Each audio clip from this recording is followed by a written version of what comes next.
All right, everybody, welcome back to the Horn Takes podcast. Your very rough around the edges Texas sports talk destination. I'm your host, Sean Redfern. It's Thursday, folks, and we've been off for a while. I think last Tuesday was our last show. Excuse me. Yeah, last Tuesday was our last show. Headed on down to Houston to spend some time with some family members. Then we headed on over to New Orleans for the Sugar Bowl. So we're back. Today we're going to do the after-action review on that said Sugar Bowl. We'll talk about the game. We'll talk about the experience of just being in New Orleans, the experience of being at the Sugar Bowl.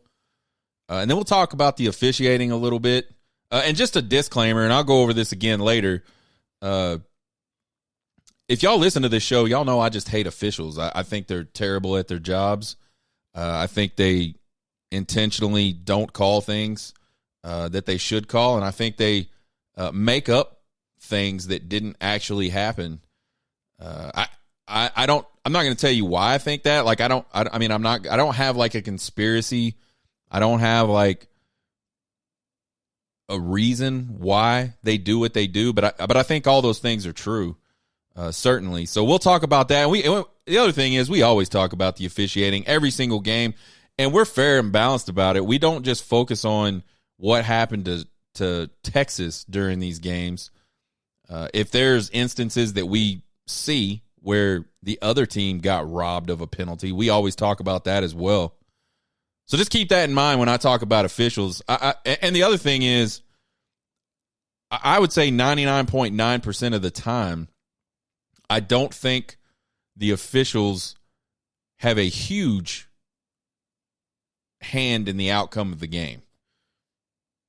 So that's what we'll do today on the after action review for the Sugar Bowl. You can check us out on Twitter, TikTok, and YouTube at Horn Takes. If you guys just like to listen to podcasts, which my wife and I love to listen to podcasts, especially when we go on these road trips. And what we usually listen to are these murder mystery, like criminal type, crime type podcasts. Love them. I don't know what else to say other than I just love them. Man, I could sit there and listen to those things for hours if I had hours. So if you're one of those folks that likes to listen to podcasts, you don't like to watch videos, you're not into Twitter, which I'm getting less and less into Twitter. Every single day I look at Twitter. I've said it before and I'll say it again. It is an absolute cesspool. It is terrible. Twitter just sucks. I'm sure it's like this for all kinds of different sort of topics that people discuss on the app, but certainly college football talk is just absolutely ridiculous on Twitter. And there are some rare exceptions where there's some good accounts and some good discussion that happens. Generally speaking, though, it's an absolute dumpster fire. So if you like to listen to podcasts, you can find us at horntakespodcast.buzzsprout.com. Tell your friends about it. We talk Texas sports, baby. That's what we do. Before we jump into this after-action review, I think it's important to kind of go back and look at what we talked about leading up to this game. Every single game, I always do a Sean's 4 big questions of the game, where I just kind of, as I'm thinking about the upcoming game, I just kind of jot down like 4 things that I think are interesting, and we usually talk about them a little bit on the show. So the 4 big questions I had for the Sugar Bowl as we headed into that game against the Washington Huskies were, 1, are we getting set up for a low-scoring game when everyone expects a high-scoring game? I kind of reached on that one, obviously. Even I didn't believe it. If you go back and listen to the show, I was like, no, I don't think we're setting ourselves up. But I wanted to bring it up because I thought it was interesting that we've seen this in the past where you've had 2 really highly explosive offensive teams meet up in these types of bowl games, and they don't always turn into shootout-type games. Number 2 question I had was, can the Texas defense stop the run and force Washington to be one-dimensional? The last half of the season, Washington has been really good running the football. If you look at their aggregate, across the season, across the year, not that great. And they don't put a huge emphasis on running the ball, but it is part of their game plan. I think they do want to in some way, shape, or form during the game, establish a little bit of running game. So they're not like an air raid offense. We talked about that. Talked about how they want to run it. And we talked about how it might sound crazy to want to force them away from running, which is something Texas was really good at stopping, and having Penix throw the ball. And ultimately, for me, I came up with it and said, we have to keep them one-dimensional. Penix is definitely good. Penix can really hurt you through the air. But I think if you know that's coming with, 80, 85, 90% certainty every play, it makes it a little bit easier to defend that. So I thought it was really important for Texas to be able to stop the run, make Washington one-dimensional. Question number 3 was, can the Texas running game continue to produce big numbers without Jonathan Brooks? Obviously, Jonathan Brooks was a huge part of Texas's team, obviously on the ground, obviously in the passing game through much of the season, most of the season, goes out against TCU with an injury. And the Texas running back room, which we talked about, was really, really talented even before the season started. They kind of picked up the baton and rolled with it. So the question for us was, going into this Sugar Bowl, could they continue to do that? And then could Quinn stay hot? He had 2 really outstanding games back-to-back. His best game of his career in the Big 12 championship game. A really solid performance the week before that against Texas Tech. He did a really good job against Washington last year in the Alamo Bowl. Had his highest total on the season last year in the Alamo Bowl against Washington. So we thought, it would be super important for Quinn Ewers to stay hot, and our question was, could he do it? So we had that. We talked about those 4 questions, and those really aren't keys to me necessarily. They're just some questions I have. And then we do our 4 keys and a prediction for the Sugar Bowl on Tuesday. Key number 1 was tackle on the perimeter. We had only got a chance to watch Washington a little bit, not even a complete game. I watched some of the Washington State-Washington game on replay. I had seen Washington play against Oregon twice, not in totality, not really sitting down and staring at one screen to kind of see how they did and try to find trends and things like that. But what I knew from that Washington State game was that Penix likes to get the ball off.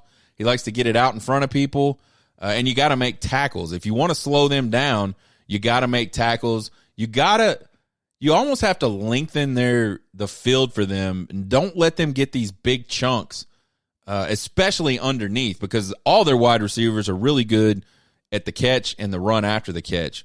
So we thought that would be a huge key, would be to tackle on the perimeter. Key number 2 was win the money downs on defense. Third down, obviously a huge money down for the defensive teams. We really thought, though, first down was a down that Texas really needed to win, because then you can put them in a situation where they're one-dimensional, and you can, force different trends from there, force tendencies, things like that. So we thought first down was really important. You go back and look at their game against Arizona State. Arizona State did an outstanding job on first down against Washington, and they held them to 15 points. So we knew if Texas was going to be successful stopping or slowing down Washington's offense, that they needed to get to third down. They needed to be able to get off the field on third downs. And so that was a huge key for us. Key number 3, start hot offensively. Generally, we talk about, being the storm for this team, and we just think that, you got to be the team that goes in there and creates the chaos. You've got to be the team that goes in and imposes its will on the other team. So we thought a hot start, and especially offensively, because we knew Washington's got a good offense. We didn't think the Texas defense would be able to slow them down that much. And so we knew they're going to get their points. So for Texas, the key to us was kind of, let's get in there. Let's get a quick start like we did against Oklahoma State. Let's get a quick start like we did against Texas Tech. And then we can kind of go into this hold on mode. Like everything can kind of change offensively, defensively. if you start hot and get a little bit of a lead. Finally, we said key number 4 was let those running backs eat. They've been doing it all season. It hasn't seemed to matter who's been at the running back position. They've been productive. Kind of like that 2005 Texas Longhorn National Championship team where you saw some guys go down throughout the season and you saw other guys just come in, figure out ways to get yardage. You had Selvin Young start the season, then Jamal Charles really came on. He gets hurt. Ramonce Taylor comes in, and they it just did not matter who was playing running back. And I think you've seen that a lot out of this Texas team this year. And then we had a bonus key, win the situations. We've talked about it.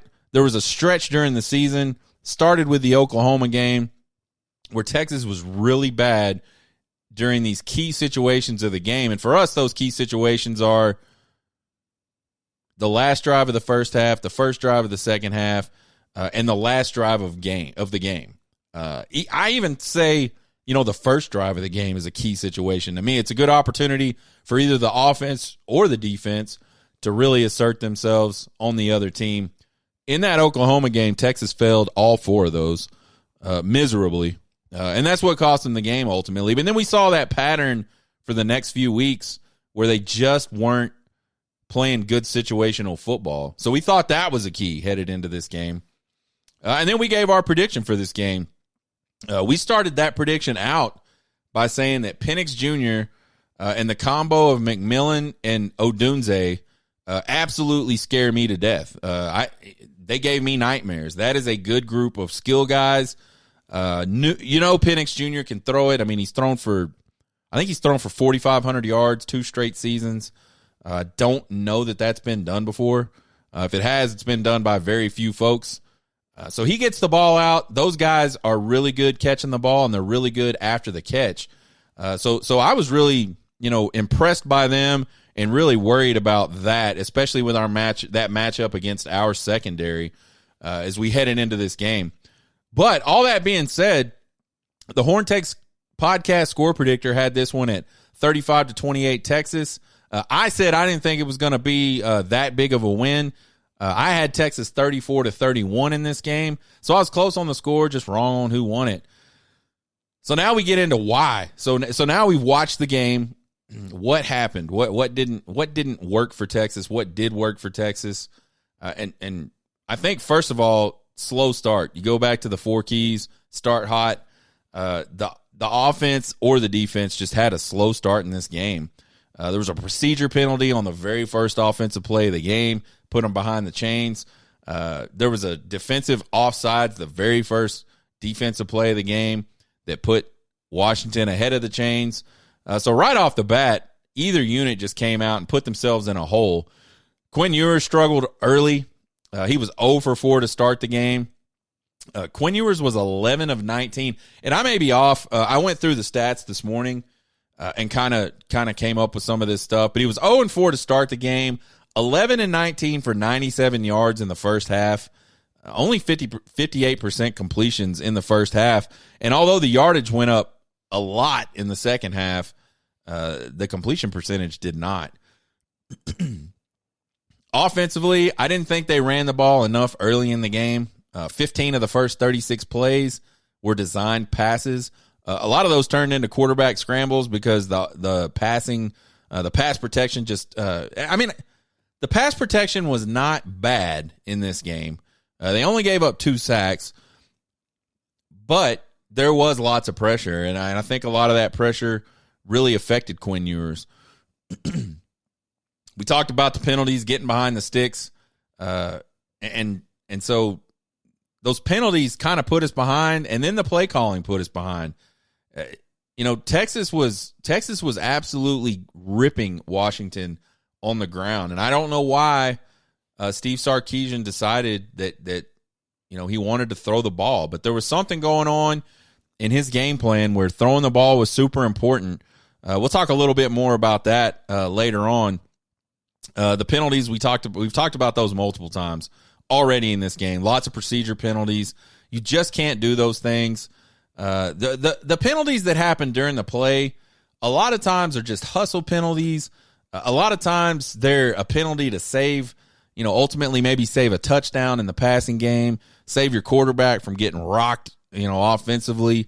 Those things, you don't want them, but you can at least go, okay, that makes sense. Sometimes shit happens, right? Sometimes the other team, the other player just physically makes a better play and you commit a penalty. So those are like ones you can at least deal with. The pregame stuff, which plagued Texas all season long, definitely showed up in this one, and it definitely hurt them. I think you go and look at the third drive offensively for Texas. They had back-to-back holding calls. They had a big play to Worthy where he got up the sideline, almost got a first down on 2nd and long, I believe. That one gets called back because of a Jordan Whittington hold. And then the very next play, they pick up a long third down. Or maybe it was first down, and then I don't know the exact specifics. All I do know is they picked up a long third down, and that one got called back for holding. So they ultimately have to punt there.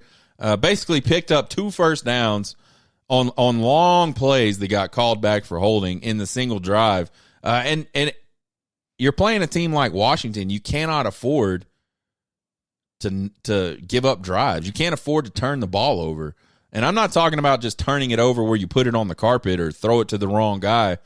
I'm saying you have the ball. You need to go get points like as often as you can on these offensive drives.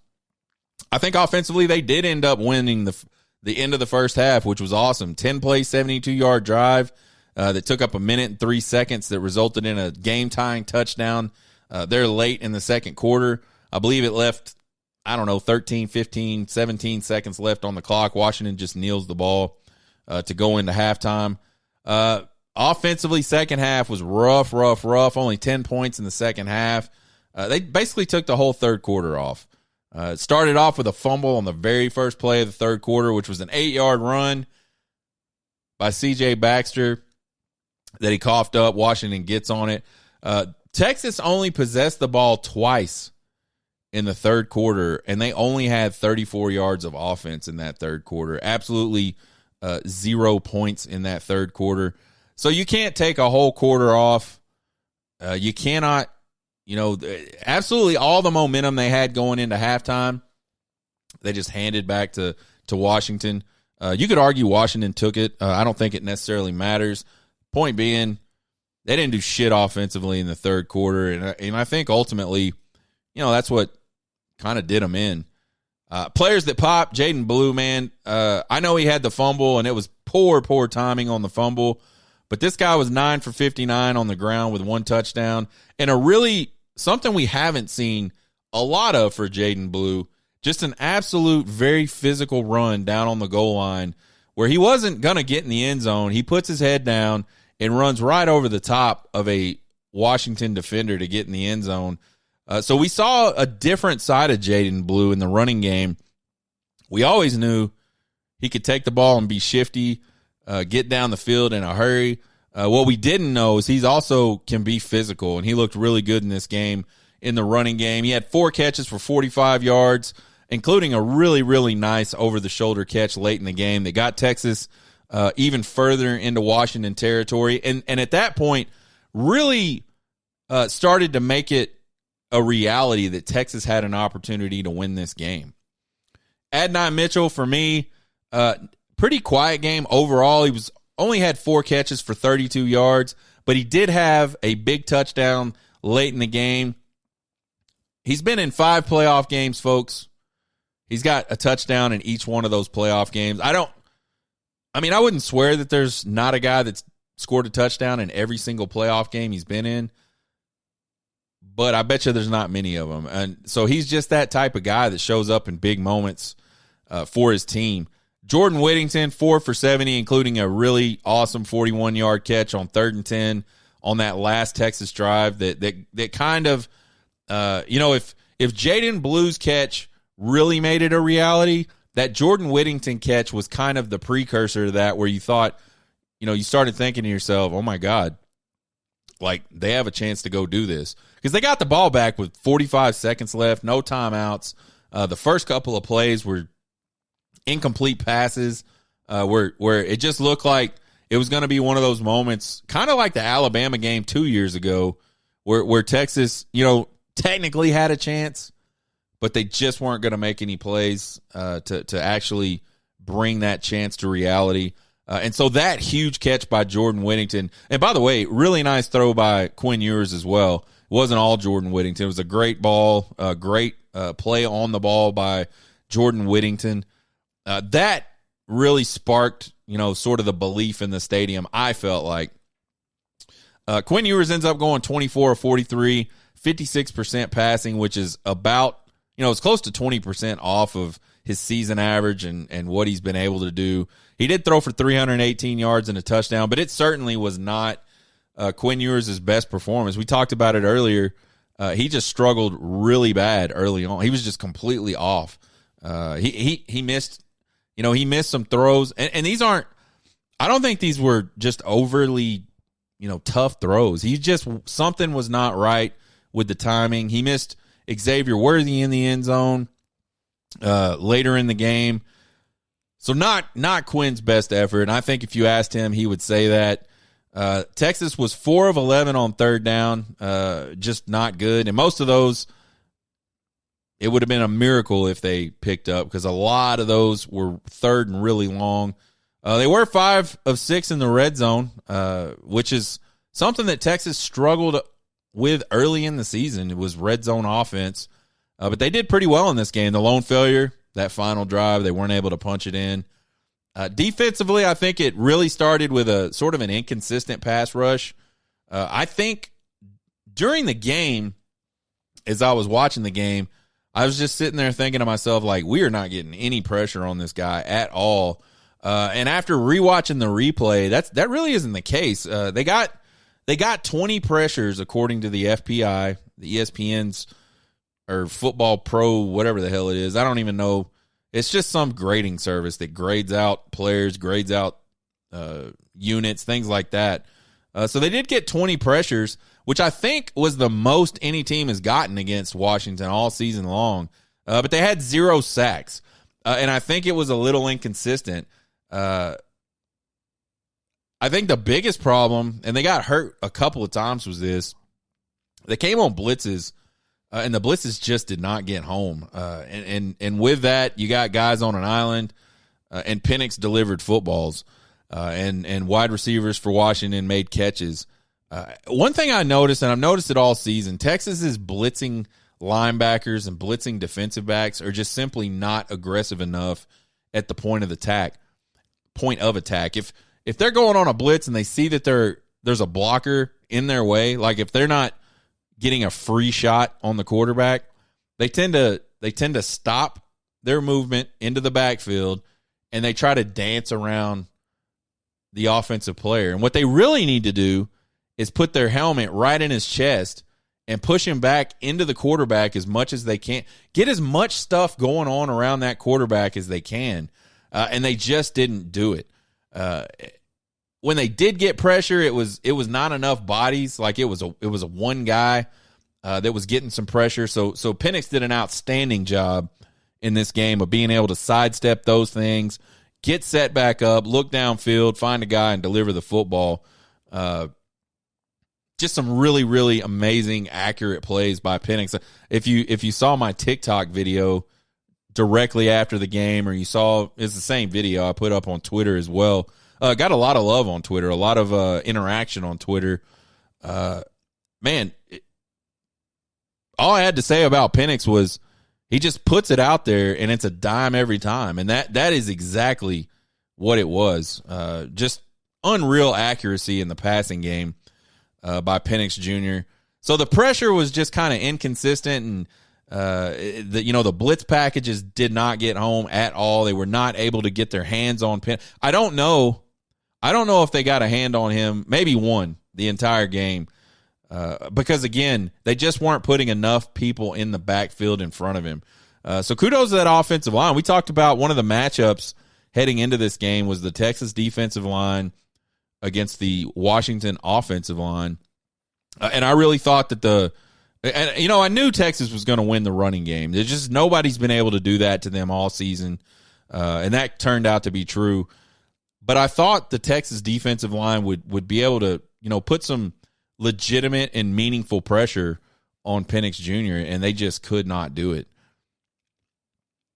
As we said, they stopped the run. They only gave up 102 yards on 3.3 yards per carry, and that was with Penix Jr. averaging 10.3 on 3 carries. So Penix Jr. went for almost 31 yards, or did go for 31 yards, which eclipses his season total by like 40 yards. I mean, he was like minus 13 on the season headed into this game. And kudos to the Washington offensive staff, because I think they said, we're going to do this. We're going to do it. We're going to be selective about it. It's not going to be the game plan, but Texas is susceptible to the quarterback run, and they were. And so, you know, he didn't hurt Texas. He didn't have any long runs, huge long runs, but he was able to pick up some yardage in some key situations, I think, that helped them continue to hold on to the ball and get down the field. Their running back, Dillon, who's been averaging 136 yards a game, I think, over the course of the last 5 games of the season. He only gained 49 yards on 21 carries, so they did a really good job bottling him up. They stopped him on 4th down at least once. So I thought the run game, the defensive run game was really, really good. And so I'm going to say this, and some folks are probably going to roll their eyes. The pass coverage was actually not that bad in this game.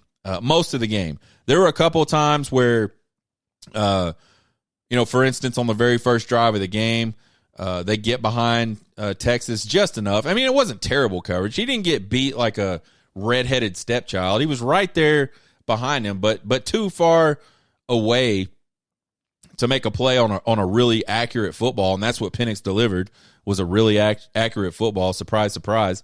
And then later in the game, there was an instance where they were able to split the safeties down on the goal line for a really nice touchdown pass. Again, an accurate throw. I mean, they weren't that far off. It was like a split second that they didn't do what they should have done, and that opened the window, and Penix threw the ball right through the window. So, but other than that, really good. Ryan Watts gave up a couple of really long plays in this game. He was standing right next to the guy. I mean, you couldn't have been in any better position than he was at as far as coverage goes. And that's really what it was kind of like most of the night. I think the big key there was not enough pressure to affect Penix. Penix was able to stand back there relatively, unbothered, and really focus down the field and allowed to get that ball down the field accurately. And we've talked about it multiple times since the game. He just played out of his mind. And I don't even know that it's him playing out of his mind. I think he just generally plays out of his mind. That guy, to me, is the best quarterback in college football. He certainly should have won the Heisman Trophy. The guy, he's just amazing. We were sitting there, and when he would rear back to throw the ball down the field, and I would see where it's going, I'm like, we're going to make a play on that. And he just threw it so accurately. And let's give some credit to that receiving group too. They're really good at like waiting until the last second to go get the ball. They're really good at, they're really good at these contested catches. You saw that on a touchdown. Malik Muhammad dives under the pass, gets a hand on it, a finger on it. That causes it to hit the wide receiver's hands and go straight up in the air. And he just plays tip drill with himself. So at that point in the game, I kind of turned to my wife and I said, man, it is just not our night. When shit like that happens, it's just not your night. And I kind of had a feeling that it just wasn't going to be our night. Pretty much from that point forward, Texas did end up getting back in that game multiple times and really making it a game at the end. But yeah, I did not feel like the pass coverage was bad in this game. So kudos to that. Again, that Washington skill group, they did a really good job making contested catches, and Penix Jr. did about as good as you could possibly do throwing the ball. I mean, I don't think you could throw the ball much more perfect in a game than that dude did.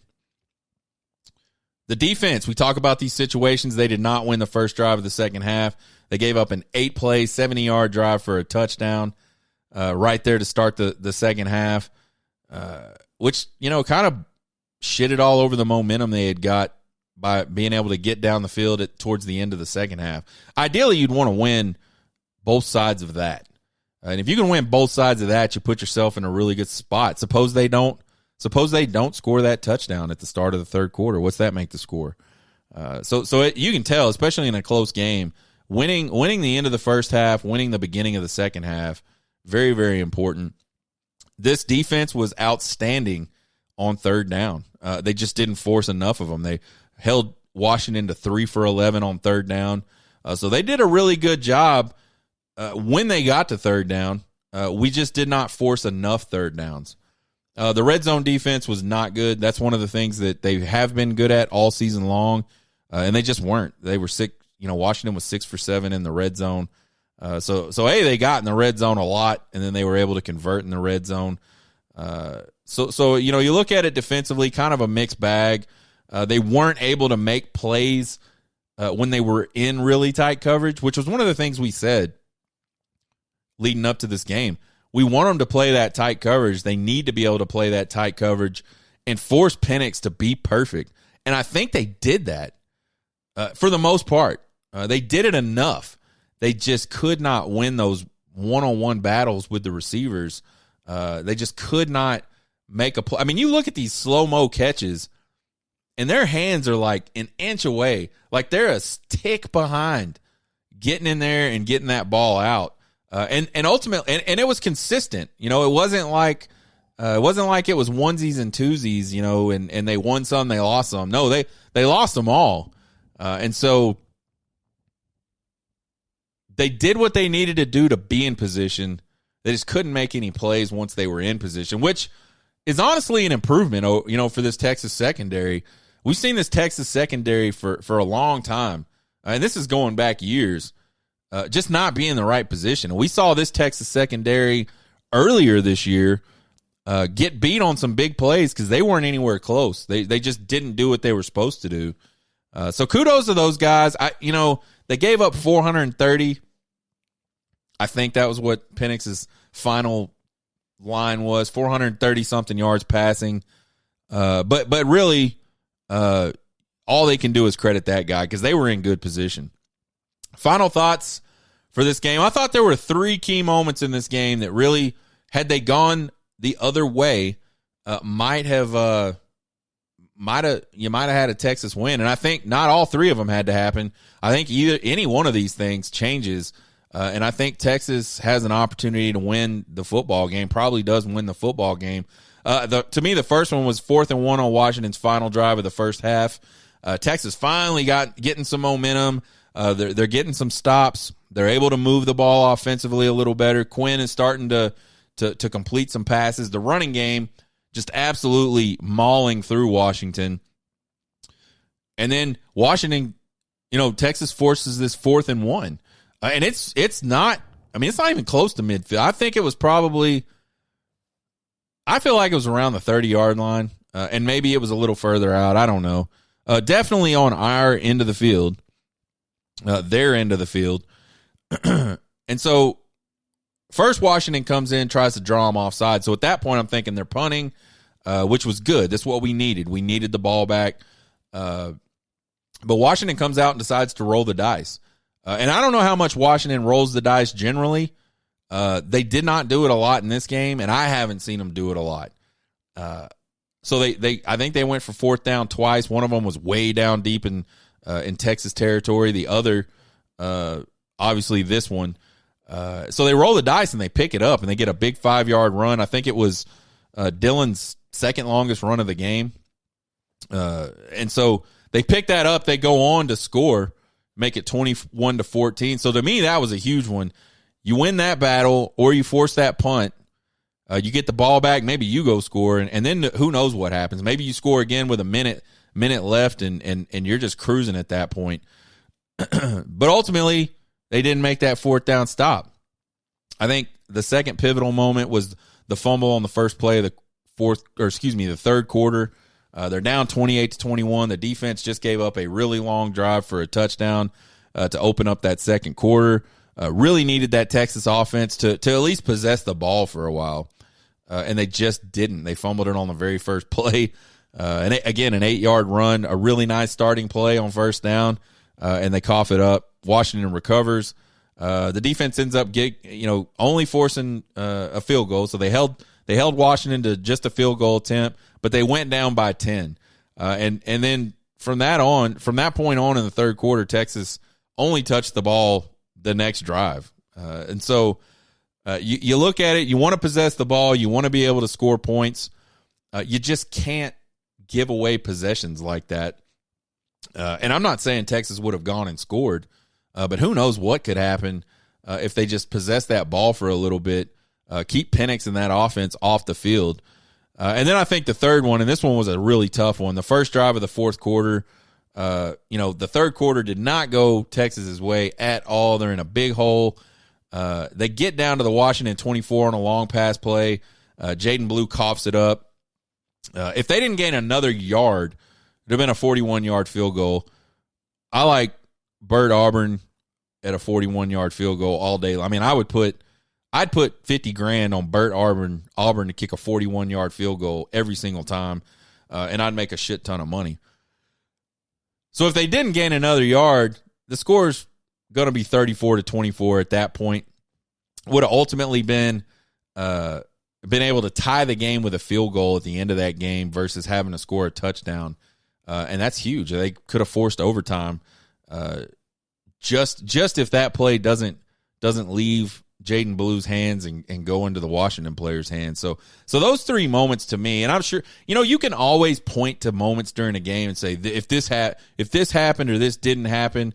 But those were like big, to me, like key points in this game where Texas did not execute, where they could have easily executed. And if you look at those three things combined, it doesn't take all three of them for the outcome of this game to be different. It really just takes one of those things for the outcome of this game to be different. I thought offensively, Sark really missed out on an opportunity to control the first half in the running game. I know they were playing behind the sticks a little bit. A lot of that, though, was, incomplete passes. And a lot of that was we didn't protect the passer because we just kept throwing the ball and throwing the ball and throwing the ball.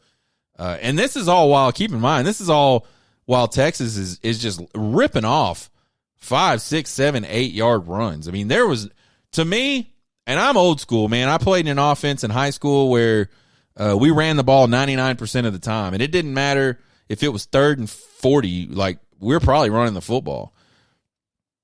And so that's just my mentality, especially if you are just continuously and consistently picking up chunks of yardage. You don't let a defense off the hook until they stop you. You don't stop doing it until they stop you. And I've been critical of Sark about this before in the past. And I think a lot in this game, he reverted back to, sort of this last year and the year before Sark where he just, for whatever reason, in his mind, the game plan had to be, we've got to throw the football. And I get it. They've got weapons. I'm not saying don't throw the football. I'm just saying, man, 6.6 yards per carry this Texas offense had. 180 yards.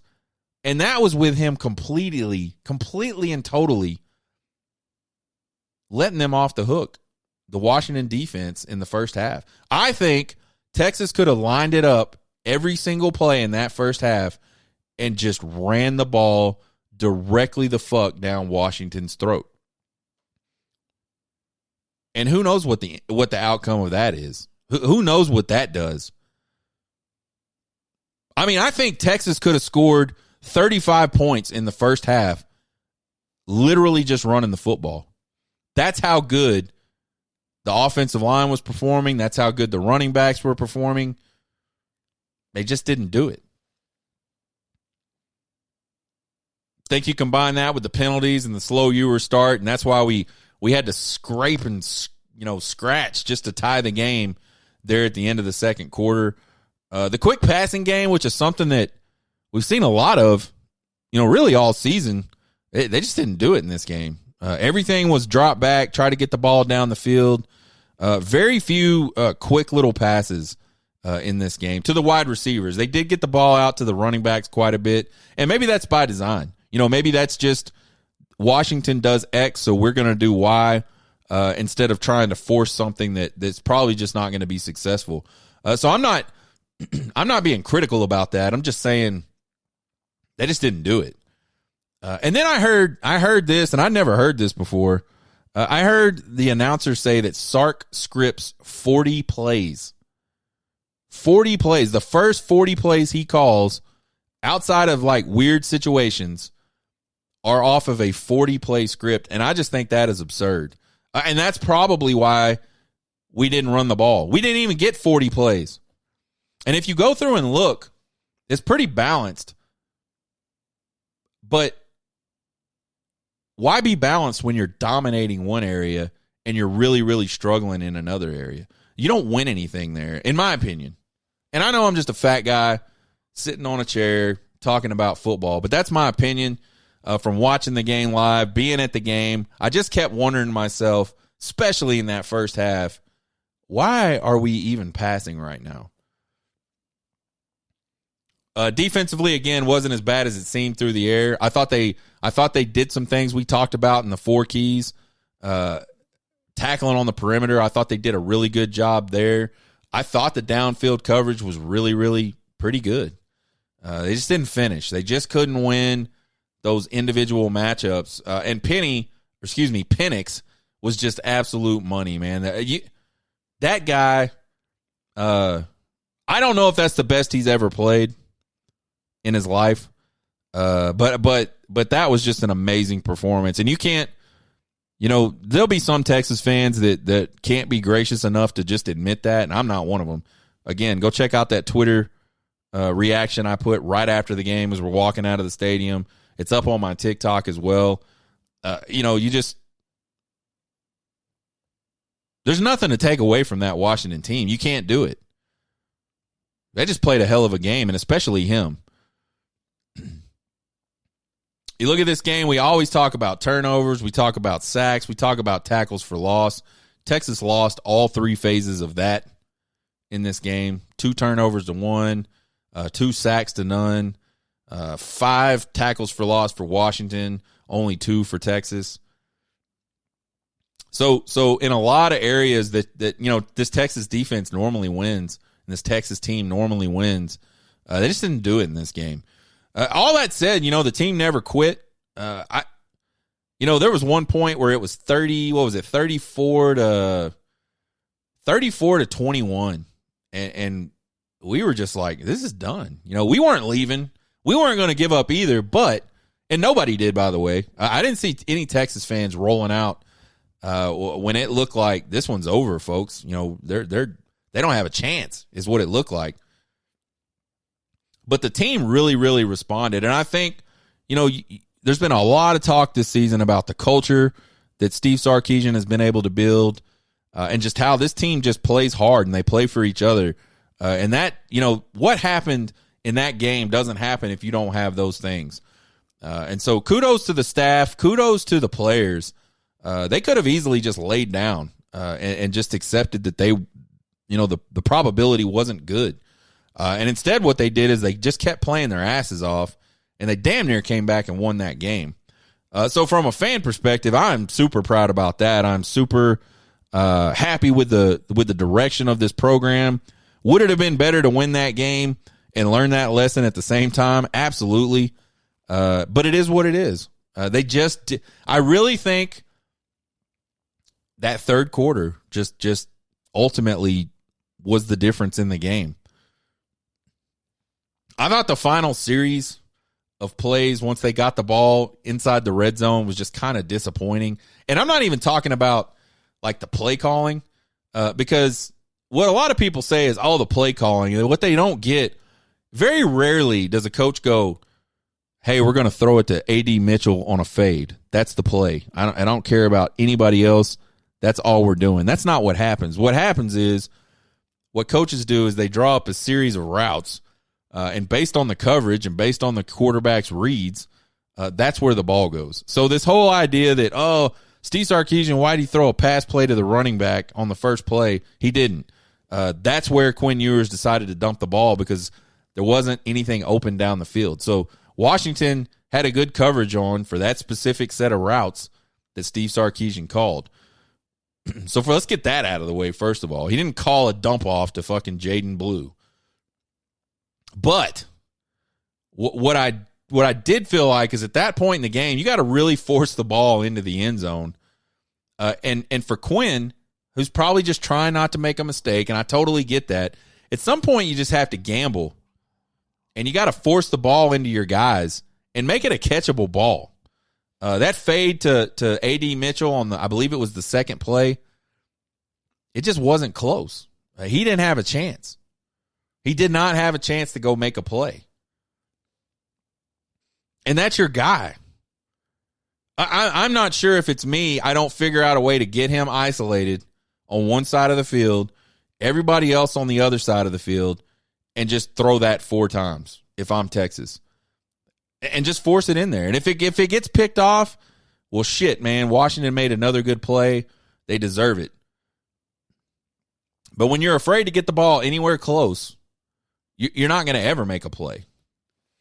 And so I felt like they just didn't push the ball into the end zone enough.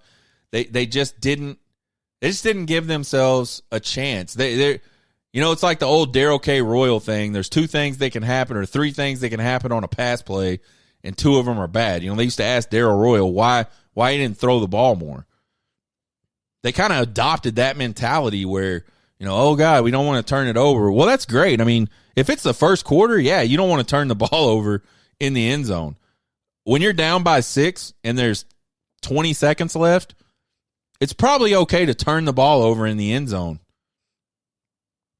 Because the alternative is you don't get the ball in the end zone anyway. The last play was just so strange to me. It looked like Adonai Mitchell, just started jogging off the line of scrimmage. He somehow gets open and open pretty well. And Ewers just kind of throws this really lazy, not on a rope, not showing off that arm that I know he's got type of throw. And by the time it got to Mitchell, the cornerback was able to recover and made a good play. It's almost like they weren't on the same page to me. I don't know what the deal was there. I'd love to hear what the deal was there. Sugar Bowl, great time. We went to the World War II Museum. I highly suggest going and checking that out. The Sugar Bowl parade was pretty good. It was kind of long, but I think if there's one thing New Orleans can do, for sure, it's a parade. It was a good time. The food down in New Orleans is outstanding. If you like Cajun food, Creole food, and there's food everywhere.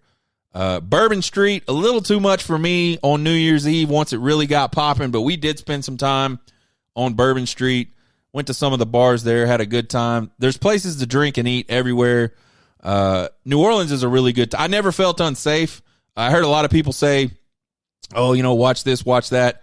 The only thing that was kind of, and I don't care. I'm not a fuddy-duddy, but there was a lot of people smoking weed down there. So the smell of that was just kind of hanging in the air. And that's not my most favorite smell, just to be perfectly honest. But yeah, I never felt unsafe. We had a good time. So I wish we could have stayed longer because we would have ate more good food, would have had more good times. I think the Superdome is a great place to watch a game. It's old, antiquated, but it's pretty quaint. For being such a big building, it only holds 68,000.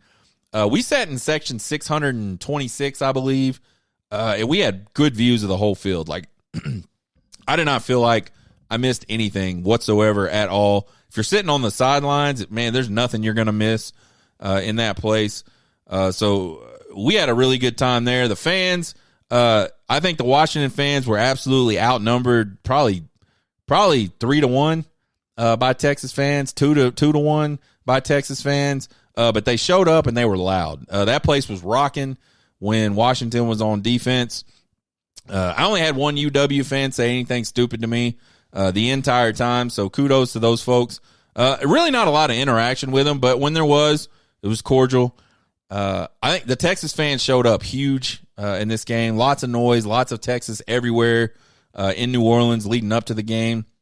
The only jackassery I'm aware of was this guy that was trying to fight Washington players at the end of the game. I don't know what that was all about. Just as a general rule, you shouldn't try to fight players. It just kind of makes you look like a dumbass. So, just don't do that, Texas fans. I know it's disappointing, and it can sometimes be hard to be gracious in defeat, but I think you can do it.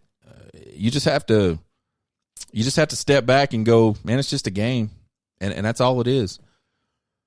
So anyway, I thought the fans for both schools were showed up in force. It was a good time. Great time. The Sugar Bowl was great. I'd never been to one before. We had a blast. We'll definitely do again. Now let's talk about officials. And disclaimer, I am not in any way trying to blame this loss on officials whatsoever. I always just like to do a good job of pointing out how shitty officials are. The block below the waist thing on Ryan Watts was the most absurd fucking call I've ever seen in my life. He was trying to make a tackle, first of all. He didn't hit the lineman below the waist, second of all. It's a stupid-ass rule in the first place. Like, why can't a defender chop the legs out from under a blocker to keep leverage? So basically, we're just saying they got to stand there and get fucking steamrolled or lose leverage on the play, and there's nothing you can do physically to change that at all, except stand there and again, just get smashed. I thought, it had no bearing on the outcome of the game. I just thought it was fucking stupid. It's a dumb fucking rule. Fix it. They missed an obvious offsides on UW with 6:34 left in the first half. The result of the play was a 2-yard loss for Texas. Made it a 3rd and 12 instead of a 2nd and 7, which it should have been. Actually, 2nd and 5, which it should have been. And then Texas ultimately has to punt. I think that one could have affected the outcome of the game. In a close game, one play like that could cause, a different thing to happen. And again, I'm not complaining. I'm not saying the refs cost Texas the game, because they didn't. We're not going to say that here. But I thought the the officiating was just bad. Do your fucking job. And then they picked up a flag on a block in the back, and I don't remember all. I don't know if this one would have, could have, should have, maybe changed the outcome. It was absolutely a block in the back. I have no idea how they picked up the flag, and it was after the whistle. So it could have been a block in the back. It could have been a unnecessary roughness, personal foul type penalty, and they just picked it up and just completely ignored it.